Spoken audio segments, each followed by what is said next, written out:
Ah, that is a nice, crisp, cold glass of orange juice, ladies and gentlemen. Sitting currently on my brand new shelf, which you're seeing here on the screen right now. Doesn't that look so nice? Got that at Goodwill for $10. It's amazing the kinds of things that you can find at thrift stores. Anyway, welcome back to Thomas & Friends Home Media Reviews, everyone. Our episode this time around is focusing on the Bumper Collection, or, as I have now figured out, it is known as Seasonal Scrapes. The Bumper Collection title it's different than Seasonal Scrapes. Seasonal Scrapes is the release title itself, at least according to the wiki and according to some people in the comments section from last week. Because it just says here on the wiki that it's a bumper length UK VHS and DVD release. I'm not sure what that means. I guess a bumper release would be like, I don't know, Thomas and his friends help out, or Thomas and his friends get along over here in the United States. I'm getting ahead of myself, though. Let's go ahead and jump into the history section of Seasonal Scrapes.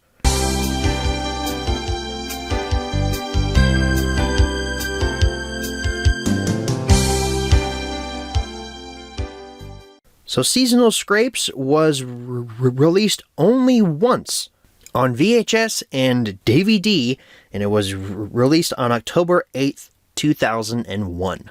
We're coming up on this release's anniversary. Seasonal Scrapes is turning 22 this year. That's crazy. Crazier that it's already old enough to drink. This wasn't included in any multi-packs or anything like that. Just got released once back in 2001. But boy, did it make an impact. Because us Thomas fans, we love these bumper releases. Whether it be this one over in the United Kingdom, or stuff like the aforementioned Thomas and his friends help out, Thomas and his friends get along.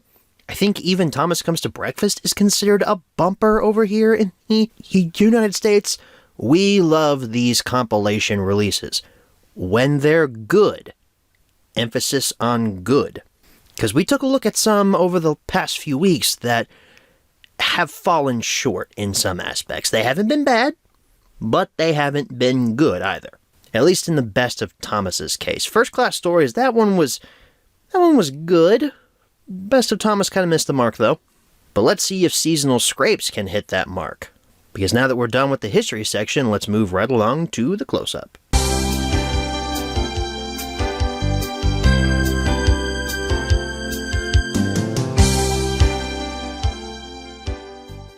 Alrighty, everyone. Here's your menu tour for the Bumper Collection Seasonal Scrapes. Starting off here at the top, over 100 minutes.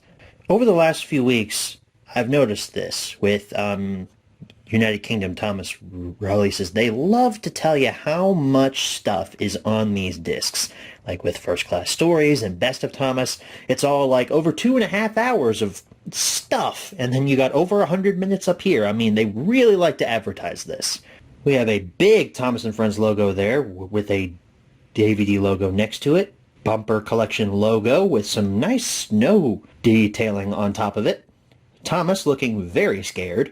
And then Seasonal Scrapes down there at the bottom. And then on the sides, you have all kinds of weather. Here you got snow, rain, sunny, thunderstorm, snow, rain, sunny, thunderstorm. It's really cool. I really like this poster, like, a lot. I didn't think I'd like it this much, but now that I'm staring at it up close and doing this close-up here, I really like this poster a lot. It's really cool. We have another DVD video logo up there at the top with a product number, portrait of Thomas taken from the front, Thomas Friends logo, the Bumper Collection. It doesn't say Seasonal Scrapes on the side there, so I'm a little confused on what this DVD is actually called. Is it called Bumper Collection, Seasonal Scrapes, or just Bumper Collection? I don't know. We'll figure it out by the time this episode comes out. You have your rating down there at the bottom. Universal Children, I believe is what that stands for. And then VCI down there with the Ghislaine logo. The back features that same side artwork with all the weather there. Thomas Friends logo, Bumper Collection, over 100 minutes of seasonal Thomas and Friends adventures, featuring 17 stories and 3 songs. And look at that. It lists your episodes. I love that. We have a very good selection of episodes here. A lot of stuff from Christmas time and just fall weather and regular weather and all that stuff. It's a good mix of stories there. We have your bonus content down at the bottom, a interactive quiz and character profiles. I assume that's this country's version of the character gallery, but we'll talk about that when we do the menu tour. And a whole bunch of legalese down there at the bottom, and then another rating down there. And we open this up. There's what your disc looks like. It's a squished up version of your poster art, and it also has this little black ring there that says PAL Region 2 on it. Copyright Ghislaine Thomas Limited 2001, running time 104 minutes, aspect ratio 4:3. So there's your disc. Well, before we move on, I gotta say thank you to my main man Dan for sending me this bumper collection DVD to cover here on Home Media Reviews. So thank you, Dan, for sending me this. I'll always appreciate this, my guy. That wraps up your close-up. Let's move right along to the menu tour. Alrighty, everyone. Here's your menu tour for the bumper collection. So this menu is different than the last few. For one, it's in 4:3 as opposed to 16:9 widescreen, but hey, that's a reflection of the era of when this came out. We have a little porthole over here with clips from the episodes playing on it.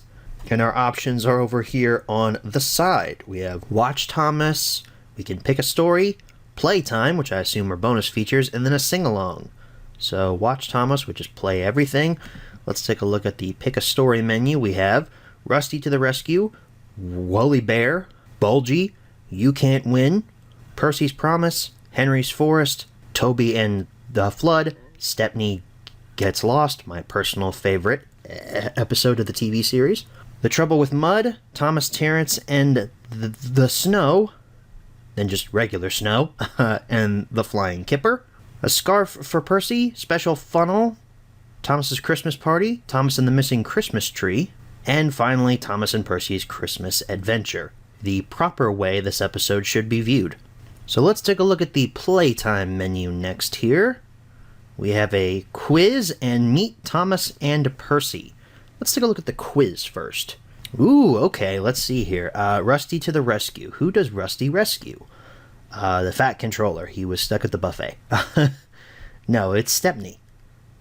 Look at that. Woolly Bear. What do the workmen put in Percy's empty trucks? Hay. Oh, okay, it's asking you questions based on each story that's on this release. Okay, this is really cool.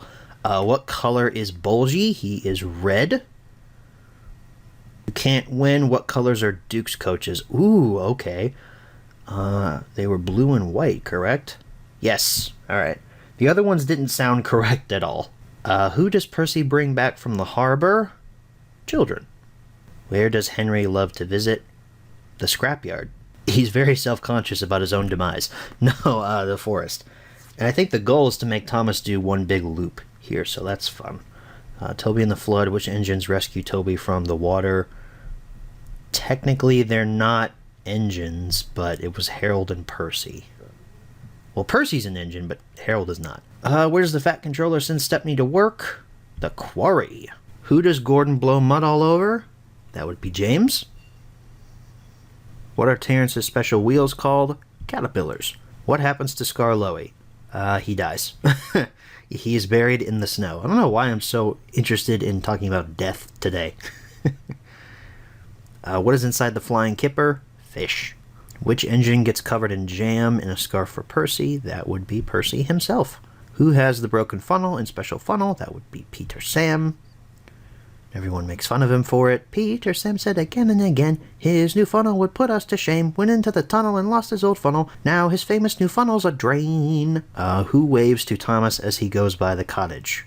Mrs. Kindly. Who does Harold bring to see the engines? Nobody. See, that would be my answer.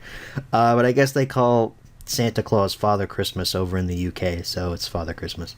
What does Harold drop around to the people in the village? Food. Hooray! We won! Look at that. Did you all get all those answers right? What's this one? Meet Thomas and Percy. I wonder if I have to I'll select Thomas and then... Okay, no. We can just read it here. Thomas can be described as a cheeky, fussy little engine. He often gets into scrapes, usually by being overeager to do things best left to bigger and more sensible engines. But clouds never last long in Thomas's life, and he's soon bustling about again, playing his part in the yard and on his very own branch line, of which he is extremely proud. This is just Thomas's character gallery bio here. How much you want to bet it's the same thing for Percy? Percy is the junior member of the principal team of engines. He's a happy little chap who's normally quite happy puffing around the yard with no particular desire for adventure in the great world outside. He is always keen to oblige, a fact of which the other engines are apt to take advantage. So let's look at the sing-along song here. Oh, we've got several. We have It's Great to Be an Engine, Percy's Seaside Trip, and Snow Song. We got Gordon over there. Hi, Gordon. So as we've been doing here over the last few weeks, let's pick a random story and see just how good these episodes look. Oh, wow, we selected Stepney Gets Lost. That's so crazy. It's almost like that one's my favorite episode. Weird. We'll skip ahead here. This actually doesn't look too bad.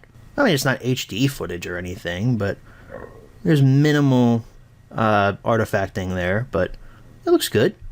Skip to the scenes in the smelter shed. Wonder how those look. The red might be a little too oversaturated here, but I like the look overall. Yeah, okay, I love this shot here, but on this disc it looks pretty good. So that wraps up your menu tour. Let's go ahead and head on back and answer the 5 main questions as always. Alright, now that we're back from the close-up, it's time to answer the 5 main questions, as always. Before we get into that, though, I know I say in the close-up and the menu tour that this is known as the Bumper Collection. I recorded those back when I didn't know that this was titled Seasonal Scrapes. So, my bad. Number 1, where can you pick this product up? eBay? Amazon? Mine was sent to me by my good pal Dan, so I can't really recommend an area or a store to find this at. Just the internet. Number 2, is this product still being printed nowadays? No, but I wish it was. Number 3, should you pick this product up? I gotta say, over the last few weeks, First Class Stories and the Best of Thomas have been underwhelming, to say the least. Again, they haven't been bad. I've liked certain aspects about both of them, but neither one have been a home run. Seasonal Scrapes hits the ball straight out of the park. This is what a Thomas release should be. For one thing, it sticks to the theme of seasonal scrapes. Each of the episodes that are on this release take place in a different season. Some of these I'm guessing here, but for Toby and the Flood, that one is probably either in the spring or fall, when it's rainy season over on Sodor. The Christmas ones obviously take place in winter, same with the Flying Kipper. Episodes like Stepney Gets Lost and Bulgy, those I personally think take place in the summertime. Special Holiday on Sodor, just makes sense that would be during the summertime. I don't know why Stepney Gets Lost just always seems like a July, August, kind of the dog days of summer type episode to me. Come to think of it, Percy's Promise could also be during the rainy season, so that'd probably be around like spring or fall time. My point is, these episodes stick to the theme of different seasons for each episode. The weather changes vastly throughout these episodes, and it sticks to that seasonal theme. Something First Class Stories and the Best of Thomas failed at. And can I just say, I had a blast watching this release. It was so cool to get to see classic Thomas. Again, I don't know why it was just so impactful to me to see this. Maybe because over the last few weeks I've been watching crappy CGI stories. And it's been a long while since I've actually sat down and watched a full release of Thomas and Friends, and it was so nice to get back to classic stuff. I really liked Michael Angelis throughout this entire release. I have some specific notes here for him, but throughout this entire release, he is knocking it out of the park with these episodes. And one of them that I really liked was his take on Rusty to the Rescue. I don't know how people can say that that's a bad episode per se. Yes, it doesn't make sense that there's a narrow gauge line that runs all the way to the mainland. Okay, that's dumb. But come on, you can't deny the feelings that you get when Stepney and Rusty cross over that bridge and the full moon is there and the music is pounding. I mean, it makes you feel things. The part that really got me was Angelus's voice for the Diesels. It was so deep and monotone, way better than George Carlin's "Who are you?" Angelus's was more of a "Who are you? One. We have one." I don't know why. I kind of thought about Jeffrey Tambor when I heard that for the first time. Maybe it's because I'm watching Arrested Development and he's a big star in that show and his voice is just so iconic, but kind of made me think, Jeffrey Tambor as a Diesel. That could work. I loved Angelus's take on Bulgy's voice. Again, sounds better than Carlin's, in my opinion. "Stuff and nonsense. I'd have had a breakdown or something." And I love his take on "Yeah, boo snubs." It's so quick, it's just "Yeah, boo snubs." His pronunciation of Duke also was funny. It sounds like he's saying Duke. Like he's adding a J and a few extra U's there. It's like, when did Duke get cloned from the Star Wars Expanded Universe? Duke. And man, do I love his voices for Airey and Bert. I guess just Airey, because he's the only one that speaks. It sounds so menacing. "Got you this time, Stepney. You'll make very fine scrap indeed. Buffer and Bert." I mean, oh man, I can see why so many people love his narration. I love that take on Airey. Alec Baldwin's was more comedic, trying to add some levity to that scene, but I really appreciate Angelus going for the big, dark performance, selling the dread of that scene. Like, Stepney is going to die. It's really not a time to be laughing at Airey's "Bye-bye, Stepney." I'm just glad that Angelus, he did my boys justice. All right, Stepney Gets Lost is my favorite episode. I made that very clear throughout the menu tour. I'm glad he did Airey and Bert justice. One of the episodes that I found I really like and appreciate more upon a rewatch is Woolly Bear.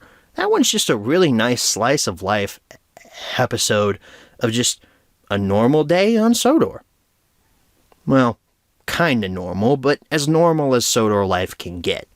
And I really appreciated all of those grass effects and how good they look now, even in 2023. I mean, that had to be a total bitch to work with, trying to get all that grass to stay down, all that hay to stay down, and to stick to Percy in the right way.